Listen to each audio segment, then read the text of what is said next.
Très bien, maintenant on va parler des middleware. Donc on ouvre notre script, on ouvre également notre dossier ici. Donc ce qu'on va faire directement, c'est un npm init-y et on va installer Express. Donc hop, npm install Express. Ok? Donc ici, on va pouvoir se fermer ceci. On va pouvoir fermer ceci. Ici, on va se faire un CLS pour faire un petit ménage. Donc un middleware, c'est une fonction qui a accès à l'objet de requête, le request object, à l'objet de réponse, le response object, et à la fonction dans le cycle de requête-réponse de l'application web. Un middleware peut effectuer des actions sur la requête, la réponse ou exécuter du code avant que la requête n'atteigne la destination finale. Le cycle de requête-réponse dans Node.js suit généralement un certain ordre. On a d'abord la requête, donc le rec, la requête est générée par le client et reçue par le serveur. Ensuite, on a les middleware qui interviennent à ce stade. Ils peuvent effectuer des opérations sur la requête, modifier la réponse ou effectuer des tâches spécifiques. Et les middleware sont exécutés dans l'ordre où ils sont définis. Ensuite, on a le route handler, la gestion de route, et la fonction qui va traiter la requête qui va générer la réponse finale. C'est généralement là que se trouve la logique principale de votre application. Et ensuite, on a la réponse, REST, la réponse générée par le gestionnaire de route et renvoyée au client. Donc les middleware sont souvent utilisés pour effectuer des tâches communes à de nombreuses routes, telles que l'authentification, la gestion de session, la journalisation ou la compression de données. D'accord, par exemple. Donc ici, on va se faire un petit exemple. On va faire const express. On va faire est égal à require. Donc on va require express. Nickel. Ensuite, on va se créer une instance. Donc const app est égal à express. Ensuite, on va faire un exemple de middleware. On va faire un app.use. OK? Donc ici, il y aura une fonction fléchée avec la requête, la réponse et next. Donc, ma fonction fléchée va loguer, par exemple, middleware exécuté. OK? Donc, on peut effectuer ici, par exemple, des opérations pour la requête et la réponse. Et ensuite, par exemple, je vais appeler next. D'accord? Pour passer au middleware suivant ou au gestionnaire de route. Ensuite, par exemple, je vais créer un gestionnaire de route. Donc, app, on l'a vu, hein, on va utiliser la méthode get. Donc ici, on va mettre simplement slash. Donc, fonction fléchée qui va prendre la requête et la réponse en paramètres. Et il va faire un res.send. Donc, il va rendre un hello world. OK? Et ensuite, on a vu dans la création du serveur, on va pouvoir faire ici un app.listen. Hop.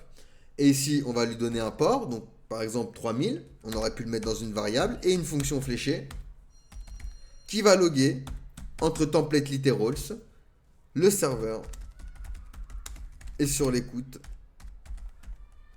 3000. Donc dans cet exemple, le middleware utilise la fonction use pour spécifier qu'il doit être exécuté pour toutes les requêtes. Le middleware imprime simplement un message dans la console, mais vous pouvez y ajouter des fonctionnalités plus avancées, par exemple, selon vos besoins, si vous voulez traiter la requête et la réponse. N'oubliez pas que l'ordre des middleware est important. Lorsque vous définissez des middleware avec use, ils seront exécutés dans l'ordre où ils sont définis. OK? Donc là, on a utilisé use, get, listen. On en a pas mal. Hein. On peut avoir alors les express middleware. Hop. Donc on a les body parser pour analyser le corps de la requête au format JSON, d'accord, ou raw, text ou URL encoded. On a également cookie parser, comme ceci, hop, pour analyser les cookies de la requête. On a également Morgan, d'accord, pour la journalisation des requêtes HTTP. On a Helmet pour améliorer la sécurité en configurant diverses entêtes HTTP. On a également Core. Alors, hop. Donc Core, alors avec un S, pardon. Hop. Donc Core pour gérer les politiques de partage des ressources inter-origines. D'accord? Ensuite, on a les middleware qui correspondent à la sécurité. Alors ça, on peut se le mettre en commentaire. Hein. Hop. Nickel. On a les middleware qui correspondent à la sécurité. Donc, on a CSRF pour protéger contre les attaques CSRF.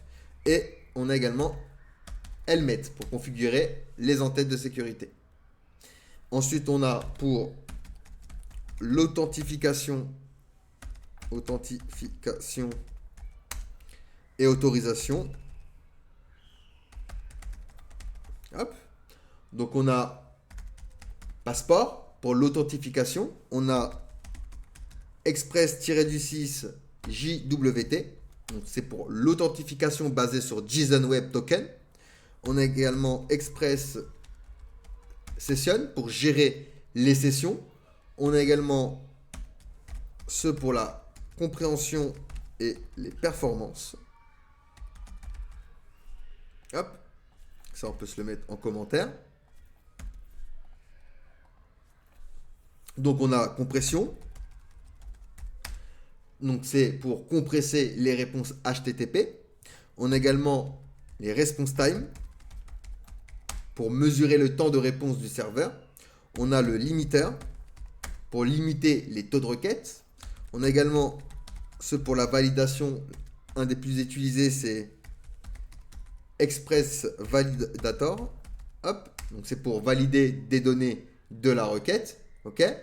Alors, on va se mettre ça en commentaire. Hop. Donc, là, on peut fermer ceci. Ça nous fait un peu de place. On a ceux pour la gestion d'erreurs. Donc, par exemple, on a Error Handler. Donc, ça, c'est pour... Hop. Ça, c'est pour la gestion centralisée des erreurs. On a également Express Statue Monitor. Donc, ça, c'est pour surveiller l'état du serveur. On a également un qui est très utilisé pour le traitement des fichiers. Donc, hop, je vous le mets ici. Alors, c'est Multer pour le traitement des formulaires de téléchargement de fichiers. Ensuite, on a pour le templating, pardon. Je vous dis des bêtises. Engine. Hop, comme ceci. On a Pug, anciennement Jade, d'accord? Et on a EJS. Donc, c'est un moteur de template populaire pour générer des vues HTML. Et on a également pour le logging. Donc, on a Winston. Hop, pour la gestion des journaux. Et pour le monitoring et le profiling. Donc, on verra hein, comment on utilisait certains. Ne vous inquiétez pas. On a du coup New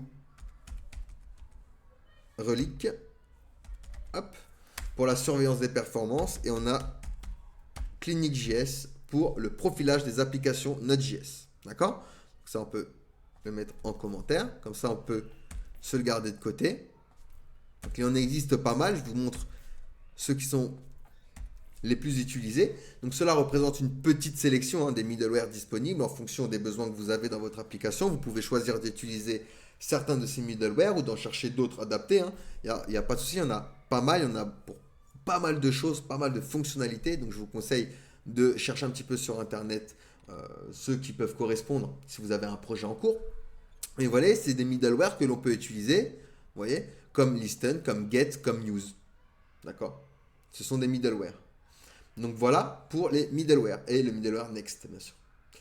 Donc voilà pour les middleware avec Node.js. Allez, posez-moi des questions si vous en avez, sinon on va pouvoir passer à la suite.